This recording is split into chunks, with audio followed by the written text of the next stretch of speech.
हर रोज एक नई कहानी देखने के लिए चैनल को सब्सक्राइब करें और बेल आइकन दबाना ना भूलें। सुधा अपने बेटे मयंक की कुंडली लेकर मंदिर में जाती है और पंडित जी को देते हुए कहती है, प्रणाम पंडित जी, ये लीजिए मेरे बेटे मयंक की कुंडली, जरा इसे अच्छे से देखिए।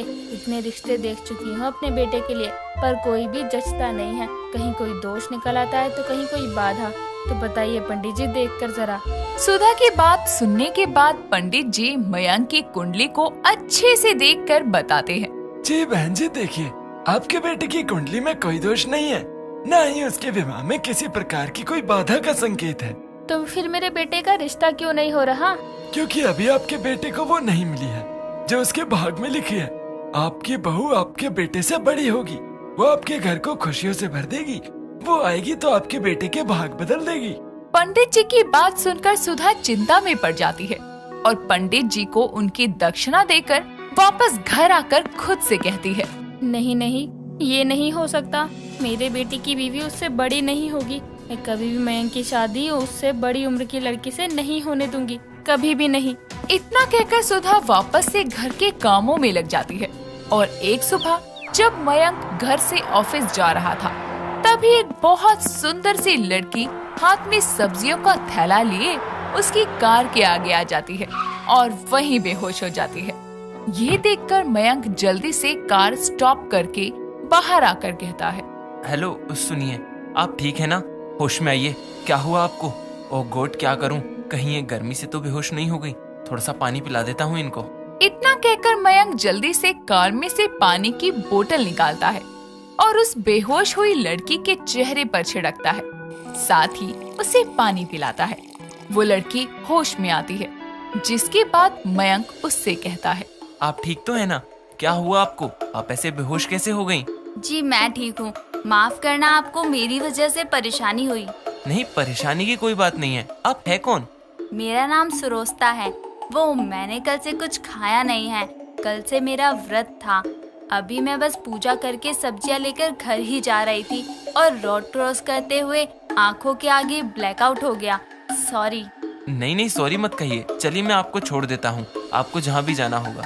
आपकी मदद करके खुशी होगी मुझे। मयंक का शांत और प्यार भरा स्वभाव देखकर सुरोस्ता उसे हाँ कह देती है और मयंक सुरोस्ता को उसके घर ले जाता है। इसी बीच दोनों आपस में काफी बातें करते हैं। कुछ देर में सुरोस्ता का घर आ जाता है और वो जैसे ही सब्जियां लेकर कार से बाहर निकलती है, तभी उसकी सास अंजना उसे देख लेती है। मयंक सुरोस्ता को बाय कहकर वहाँ से चला जाता है। उसके बाद जैसे ही सुरोस्ता घर के अंदर आती है, तभी अंजना उसे एक जोरदार चाटा लगाकर कहती है, क्यों री पापन, मेरे बेटे को खा गई, अभी भी तेरा पेट नहीं भरा जो तू इस उम्र में नए आशिक बनाती डोल रही है? बेहया, शर्म नहीं आती तुझे? माँ जी, ये आप क्या कह रही हैं?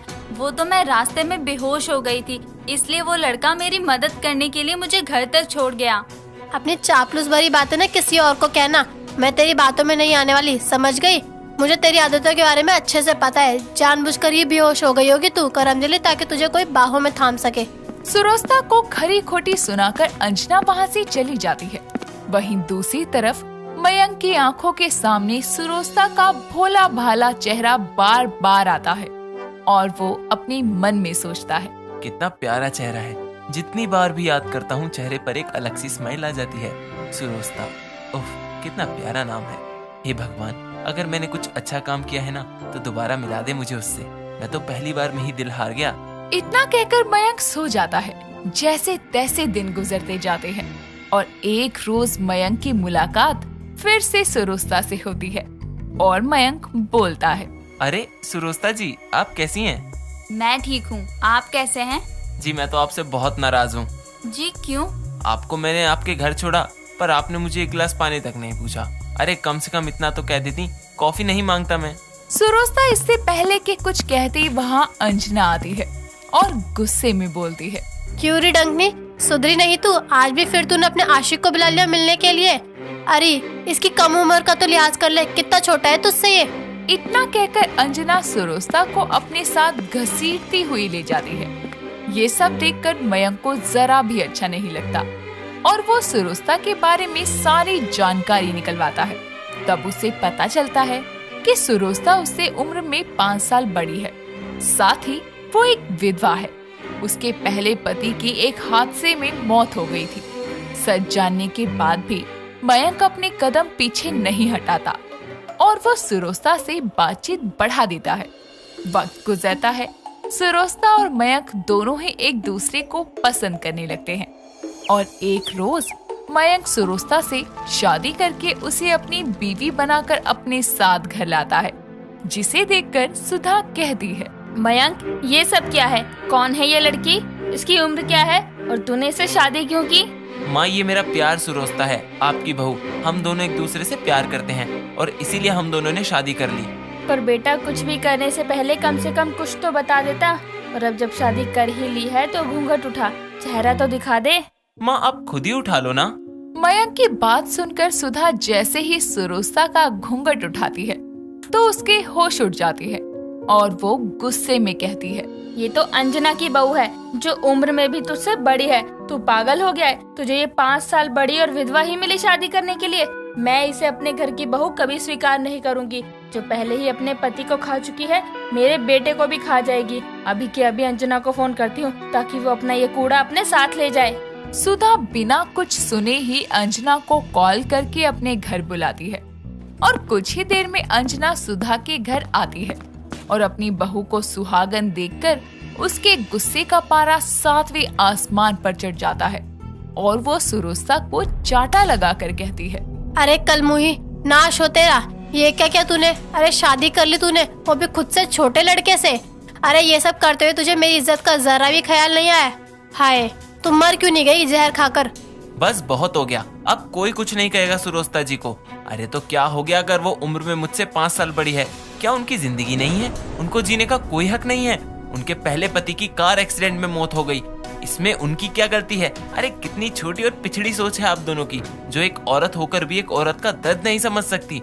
आपको बस उसकी उम्र और कमी ही दिखाई देती है, दर्द नहीं।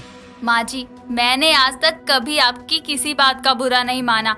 आपने जो कहा सब किया, पर कम से कम एक बार आप मेरी बात तो सुनती। जितना दर्द आपको अपने बेटे खोने का था, मुझे भी तो था अपने पति खोने का। फिर भी मुझे हर तरफ से गलत साबित किया। पर अब मैं मयंक से बहुत प्यार करती हूँ और उसी के साथ रहूंगी, फिर चाहे मैं उससे 5 साल बड़ी क्यों ना हूँ। सुरोस्ता और मयंक की बातें सुनकर सुधा और अंजना का सर शर्म से झुक जाता है और वो दोनों ही सुरोस्ता और मयंक से माफी मांगती हैं और सुधा हंसी खुशी सुरोस्ता को अपनी बहू स्वीकार